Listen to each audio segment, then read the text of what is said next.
seringkali mendengar ya ceramah-ceramah beberapa ustadz-ustadz mu'alaf yang kemudian terkadang terlalu berlebihan dalam menceritakan latar belakang kekristenannya dia. Saya diteruskan sama Keuskupan Surabaya untuk sekolah lagi.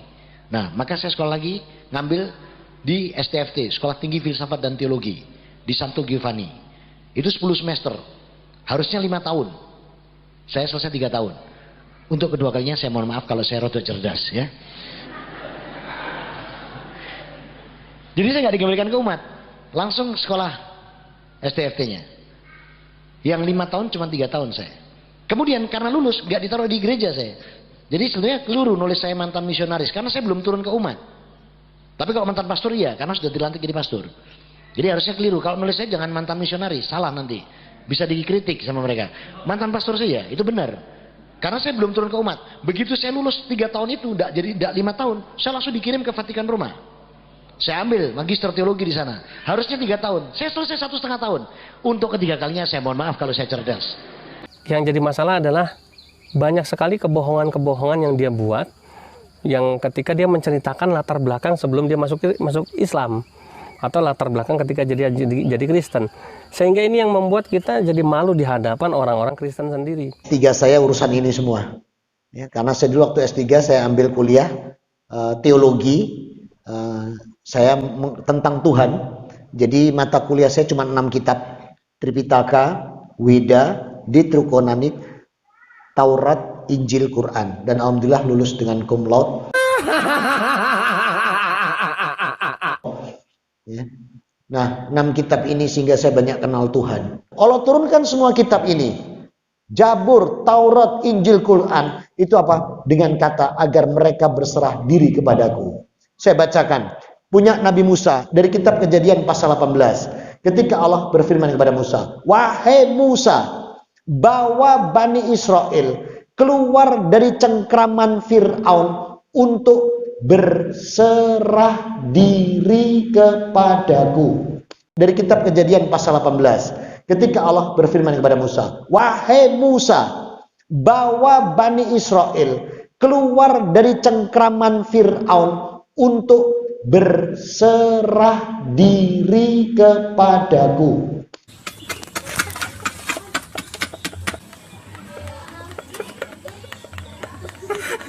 Dari kitab Kejadian pasal 18.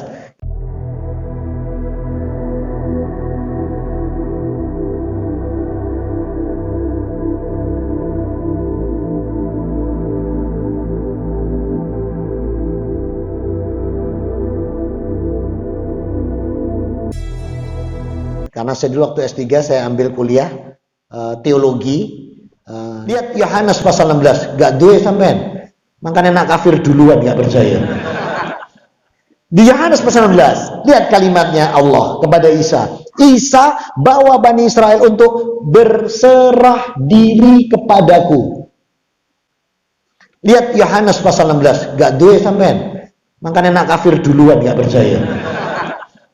Di Yohanes pasal 16, lihat kalimatnya Allah kepada Isa. Isa bawa Bani Israel untuk berserah diri kepadaku.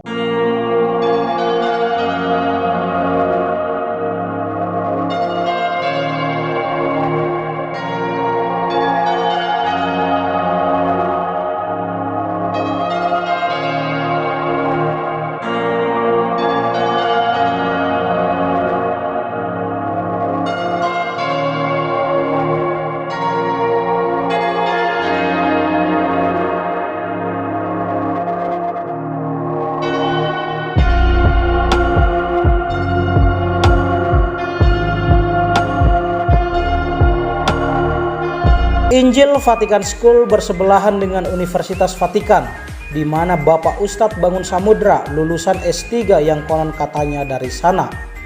Meskipun faktanya universitas ini tidak ada, namun lulusannya berkontribusi dalam dunia hoax di Indonesia.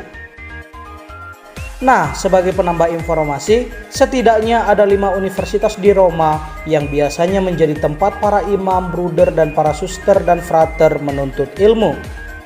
Yang pertama, Pontifical Lateran University atau Universitas Kepausan Lateran. Universitas Kepausan Lateran atau dalam bahasa Italia Pontificia Università Lateranensi atau biasa juga dikenal dengan sebutan Lateranum adalah sebuah universitas kepausan di Roma. Salah satu alumninya dari Indonesia adalah Uskup Ruteng. Tahun 2001, Monsinyur Siprianus Hormat, Uskup Keuskupan Ruteng, lulus dari Universitas Kepausan Lateran. Yang kedua, Pontifical Universitas Gregoriana. Universitas Kepausan Gregoriana atau dalam bahasa Italia Pontificia Università Gregoriana atau biasa dikenal sebagai Gregorianum adalah sebuah universitas kepausan yang terletak di Roma, Italia. Paus Gregorius ke-13 dianggap sebagai orang yang membuat lembaga ini menjadi universitas. Meski begitu, Paus Gregorius ke-13 bukanlah pendirinya. Peletak dasar lembaga pendidikan ini adalah Santo Ignatius dari Loyola. Yang ketiga, Pontifical Universitas Urbaniana. Universitas Kepausan Urbaniana atau bahasa Latin Pontificia Universitas Urbaniana adalah sebuah universitas kepausan di bawah otoritas Kongregasi bagi Penginjilan, Misi Ekstrateritorial Tahta Suci Vatikan. Salah satu alumninya adalah Monsinyur Ignatius Kardinal Suharyo.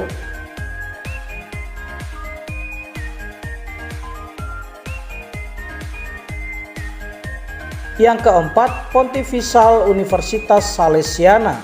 Universitas Kepausan Salesian atau dalam bahasa Italia Università Pontificia Salesiana, juga dalam bahasa Latin Pontificia Studiorum Universitas Salesiana, adalah universitas kepausan di Italia yang dijalankan oleh para kongregasi Salesian Don Bosco. Pada tanggal 24 Mei 1973, Paus Paulus ke-6 menyetujui gelar barunya Pontificia Studiorum Universitas Salesiana atau Universitas Kepausan Salesian dengan moto Magisterium Vitae. Yang kelima, Pontifical Universitas Antonianum. De Antonianum atau biasa dikenal sebagai Universitas Kepausan Saint Anthony atau dalam bahasa Latin Pontificia Universitas Antonianum adalah universitas para Fransiskan yang berada di Roma. Tujuan universitas ini didirikan karena salah satunya untuk menghormati Santo Antonius dari Padua. Pada tanggal 14 Juni 1938, Universitas Antonianum diberikan hak untuk menggunakan gelar kepausan oleh Paus Pius ke-11. Pada tanggal 11 Januari 2005, Paus Yohanes Paulus II memberikan hak kepada Universitas Antonianum untuk menggunakan gelar Universitas Kepausan. Itulah kelima universitas atau perguruan tinggi kepausan yang ada di Roma yang kami rangkum dari berbagai sumber. Kalau kita cermati faktanya, tidak ada Universitas Injil Vatican School di Roma maupun di Vatikan atau di Italia. Kita doakan semoga para mualaf yang pindah keyakinan dari Katolik menjadi pribadi yang baik dan imannya semakin bertumbuh. Ya, kita sebagai seorang muslim ketika sudah bersyahadat, kita diajarkan untuk menjadi pribadi muslim yang baik. Ya, pribadi muslim yang jujur apa adanya.